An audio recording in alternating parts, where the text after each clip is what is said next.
Sir ওর কথাই বলছিলাম, ওর নাম হ্যাপি। ওর কথা তুমি বলছো কেন?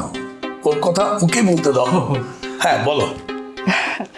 স্যার আমার নাম হ্যাপি, আমি বিকম পাস করেছি, এখন আমি ওই সিভিটা নিয়ে আসছি, আপনি যদি একটু সিভিটা দেখতেন।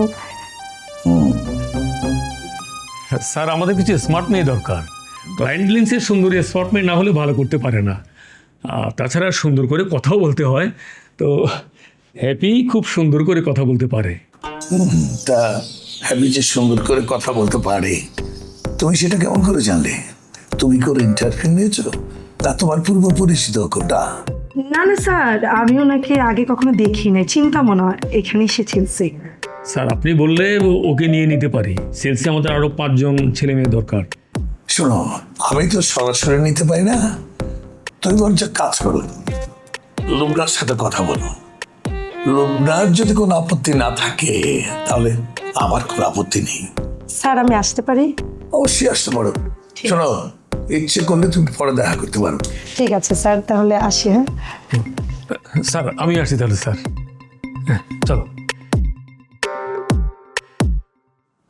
আশ্চর্য ব্যাপার, অফিসের মধ্যে এগুলো কি সব অশুভ প্রতিযোগিতা শুরু হয়েছে, কিছুই বুঝতে পারছি না।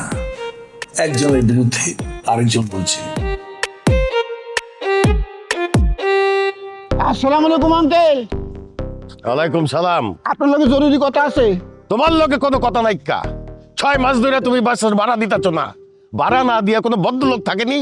আমি ভাড়া দেব না, কারণ আপনি আমার ফ্ল্যাট বুঝায় দেন নাই। যে পর্যন্ত আপনি আমার ফ্ল্যাট বুঝায় না দিবেন সে পর্যন্ত আমি আপনার ভাড়া দিব না। বাস। ওই ভাই, তোমারে আমি কি এর ফ্ল্যাট দেবো? তোমার কাছে কি মায়া বিয়া দিচ্ছি নি? আপনার লগে আমার কথা হয়েছিল, চুক্তি হয়েছিল, আপনার 10 তলা বাড়ি আপনার ভাতিজার কবল থেকে মুক্ত করে আপনার কাছে বুঝাই দিলে আপনি আমার একটা, আমার বন্ধুর একটা ফ্ল্যাট দিয়ে দিবেন। আমরা দখল নিয়ে দিলাম, তারপর ফলটি দিলেন। আমাকে ফ্ল্যাট বুঝাই দিতেইব, এইটা আপনার মাথাতেই নাই। আমি ফ্ল্যাট দেওয়ার ক্যাটা? ওই ফ্ল্যাটে এখন আমার মায়া মায়া জামাই থাকে, পারলে অগো কাছ থেকে লয়ে লও। আমি বদির লগে কথা কইছি, বদি আমারে কইছে আমার ফ্ল্যাট দেওয়া সম্ভব না। যে বাসায় আসি এই বাসায় থাকলে থাকুম, না থাকলে নাই। এইটা কোনো কথাই লো, খালি এইটুকু খাতির করছে, কইছে ওই বাসায় থাও, তোমারে ভাড়া দেওয়ান লাগবো না। আমার বাইতে বদির কোনো দাম নাই কা? উয়ে কইলো আর আমি শুনুম? হ্যাঁ, তুমি 1 সপ্তাহের মধ্যে বাসা ছাড়বা, নাইলে কইলাম পুলিশ দিয়া তোমারে বাসাতে বের করে দেবো। আপনি কথায় কথায় পুলিশের ভয় দেখান।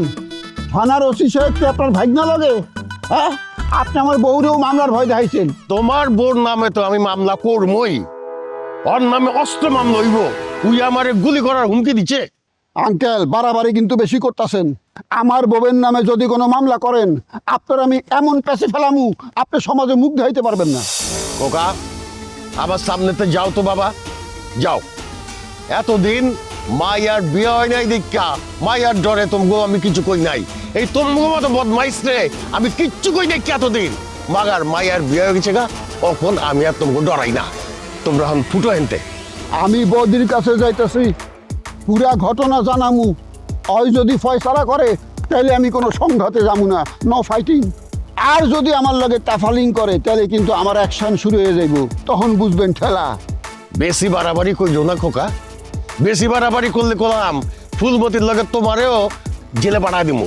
কিছুদিন লাল দালাদের ভাত খাওয়া হোগা, যাও। ফুলমতি আমারে কইছে হ্যাঁ যদি জেলে যায় জুলমতালিরে খুন করে তারপর জেলে যাইব। তার নামে মামলা করলে নিজে কেমনে বাঁচবেন সেই ব্যবস্থা করে তারপর করেন। মনে রেখেন আপনারে মাইরা তারপরে ফুলমতি জেলে যাইব।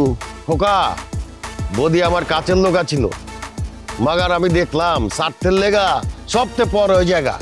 আপনি তো বদিরে ঠকান নাই, ঠকাইছেন আমারে। বদিরে বিয়ে দিয়ে ঘরের মধ্যে জামাইয়া ধরে রাখছেন, আর আমি রাস্তায় রাস্তায় ঘুরতেছি, এইটা কোনো বিচার হইল? মনে রাখেন এই যে অন্যায় করছেন, একটা নিরীহ পাবলিকের লগে যে অবিচার করছেন, এইটার শাস্তি আপনারে ভোগ করতে হইব। বদির মতো একটা বদমাইশ আপনি মেয়ের জামাই বানাইছেন, জীবনে আপনারে অনেক দুঃখ করতে হইব। বদি বদমাইশ, এই কথা তুমি কয়া পারলা? অবশ্যই কয়ে পারলাম। বদমাইশ তো অনেক হালকা গালি, এর সইতে ভারী গালি আমি বদিরে দিবার পারুম, এই সাহস আমার আছে। তুমি তোমার বউয়ের বাসা ছাইরা দাও। ওয়ের নামে কিন্তু মামলা হইতাছে, পুলিশ ওরে গ্রেপ্তার করবো কয়া দিলাম।